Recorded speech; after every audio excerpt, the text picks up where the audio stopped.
हर हर महादेव दोस्तों, स्वागत है आप सभी का हमारे इस चैनल में। दोस्तों, आज हम आपको बताएंगे कि कौन से ऐसे काम हैं जो सुहागिन महिलाओं को सावन के महीने में करने से बचना चाहिए।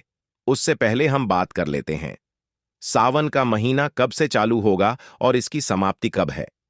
दोस्तों, आपको बता दें, इस बार सावन का महीना 22 जुलाई 2024 सावन की समाप्ति होगी 19 अगस्त सोमवार के दिन, और सावन के आखिरी सोमवार के दिन ही यानी 19 अगस्त सोमवार के दिन ही रक्षाबंधन का त्योहार भी मनाया जाएगा। दोस्तों, अब जानते हैं सावन के इस पवित्र महीने में कितने सोमवार पढ़ेंगे और आपको कितने व्रत रखने हैं। आइए जानते हैं। सावन मास का पहला दिन 22 जुलाई दिन सोमवार है। पहले ही दिन सावन में सोमवार पड़ने से 4 चांद लग गए हैं। सावन का दूसरा सोमवार व्रत 29 जुलाई दिन सोमवार है।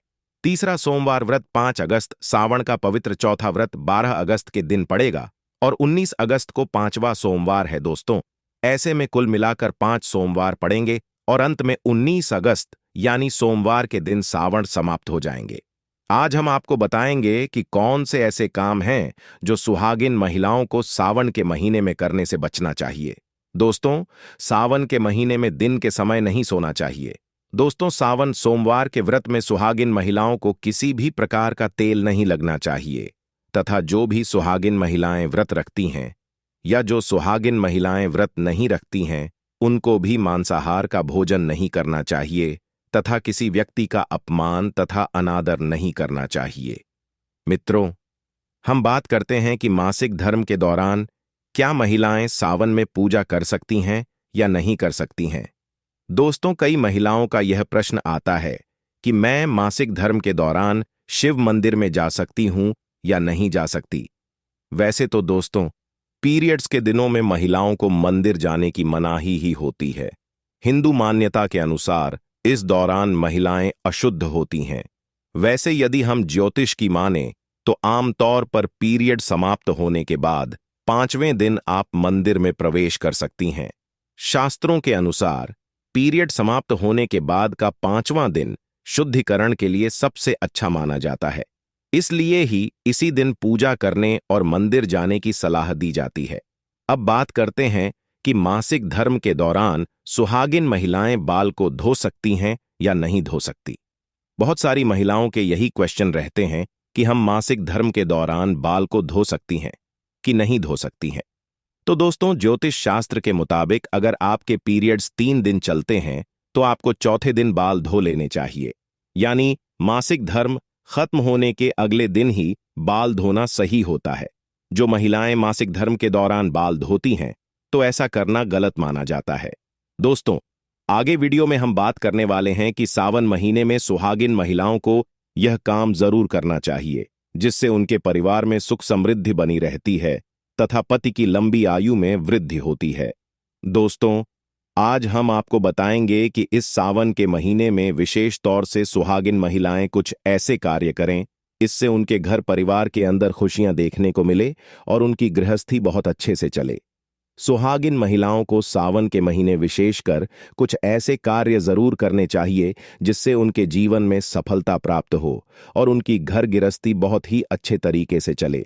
तो दोस्तों, बात करते हैं ऐसे कौन से कार्य है इस सुहागिन की महिलाओं को विशेष तौर से सावन के महीने के अंदर करने चाहिए। दोस्तों, सबसे पहला कार्य है कि सुहागिन महिलाएं जब भी आप सोमवार का व्रत रखते हैं और सावन के सोमवार शिव जी को जल अर्पित करती हैं, सुहागिन महिलाएं बाल जरूर धोएं। दोस्तों, सुहागिन महिलाएं बिना बाल धोए सोमवार का व्रत नहीं रखें। सुहागिन महिलाएं अगर सावन महीने में सोमवार व्रत बाल धोकर व्रत रखते हैं तो उन्हें उनका फल या जो भी विश है वह भगवान भोलेनाथ पूरा कर देते हैं। और दोस्तों, कहा जाता है कि पूरे सावन के महीने के अंदर भोलेनाथ सुबह के समय इस धरती पर माता गौरी के साथ भ्रमण करने के लिए निकलते हैं। तो सावन के महीने में दोस्तों, सुहागिन महिलाओं को विशेष तौर से यह ध्यान रखना चाहिए कि सुबह जल्दी उठकर ब्रह्म मुहूर्त में उठकर स्नान कर लें और घर की साफ सफाई का विशेष तौर से ध्यान रखें। अगर आप अपने घर की साफ सफाई का ध्यान नहीं रखेंगे तो हो सकता है कि भोलेनाथ आपके घर के अंदर प्रवेश नहीं करें या भोलेनाथ की जो आपने भक्ति की है उसका खुश होकर परिणाम आपको नहीं मिले। इसीलिए आपको सावन के पवित्र महीने के अंदर अपने घर की साफ सफाई का विशेष तौर से ध्यान रखना चाहिए। इसी के साथ दोस्तों, सुहागिन महिलाएं जो 16 सोमवार का व्रत रखती हैं, आपको यह जरूर ध्यान रखना चाहिए कि आपको इस सावन के महीने के पहले ही सोमवार या फिर किसी भी अंतिम सोमवार से ही आप इन्हें व्रत का पारण लें और व्रत करने का सौभाग्य लें, तो निश्चित तौर से आपके इस जीवन के अंदर सुख आने लगता है और आपके वैवाहिक जीवन बहुत ही अच्छा चलता है। कुछ कुंवारी कन्याएं भी 16 सोमवार का व्रत इसीलिए रखती हैं ताकि उनको एक योग्य और गुणी व्यक्ति, उनके जीवन साथी की प्राप्ति हो। तो सुहागिन महिलाओं को भी, कुंवारी लड़कियों को भी आपको यह व्रत व 16 सोमवार से करना चाहिए, जो कि सावन की शुरुआत से ही करना चाहिए, ताकि भगवान भोलेनाथ की भक्ति का आपको जीवन के अंदर मौका देखने को मिले। दोस्तों, इसी तरह अगली बात करें तो सुहागिन महिलाओं को सुहाग की वस्तु विशेष सावन के महीने के अंदर जरूर पहननी चाहिए। हर एक श्रृंगार कीजिए और साथ साथ सुहागिन महिलाओं से निवेदन है, आज की फैशन के दौर के अंदर कोई महिलाएं मांग धारण नहीं करती हैं। अपने आप को इस सावन के 16 सोमवार के दिनों में मांग जरूर भरनी चाहिए।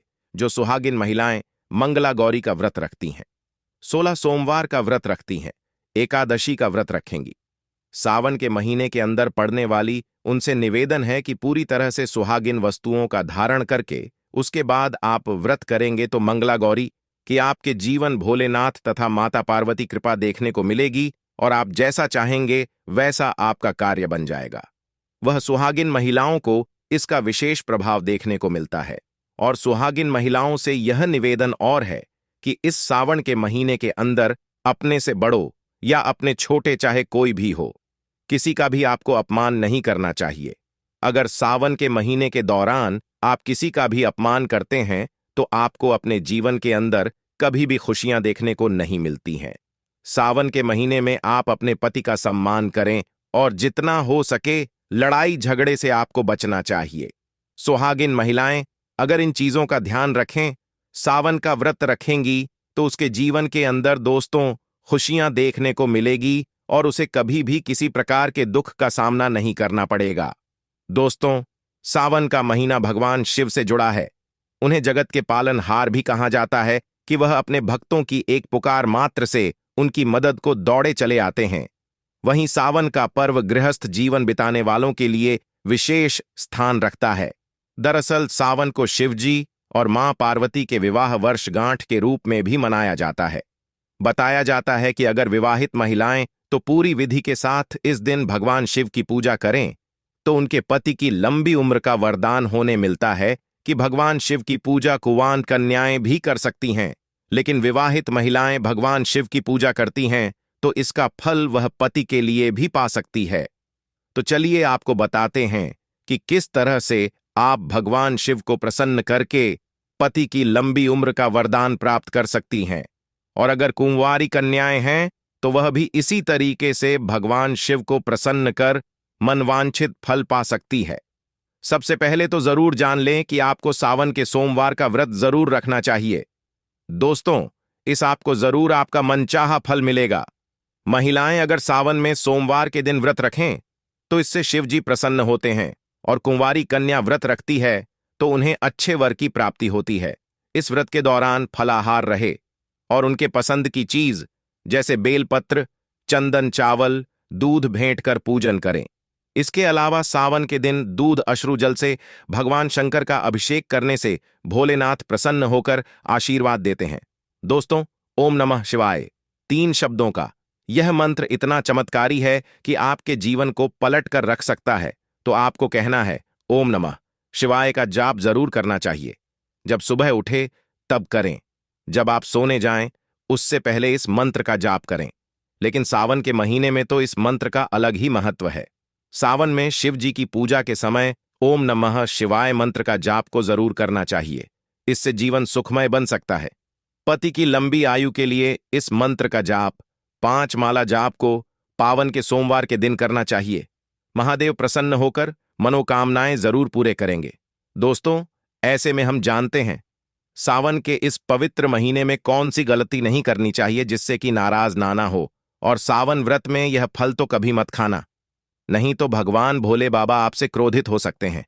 आपका व्रत टूट सकता है। आइए जानते हैं कुछ ऐसी सावधानियां जिसे भूलकर भी नहीं करना चाहिए। दोस्तों, नंबर 1, शास्त्रों में कहा गया है कि व्रतधारी को उधार मांगकर फल आदि नहीं खाने चाहिए। इससे पाप लगता है और व्रत अधूरा रह जाता है।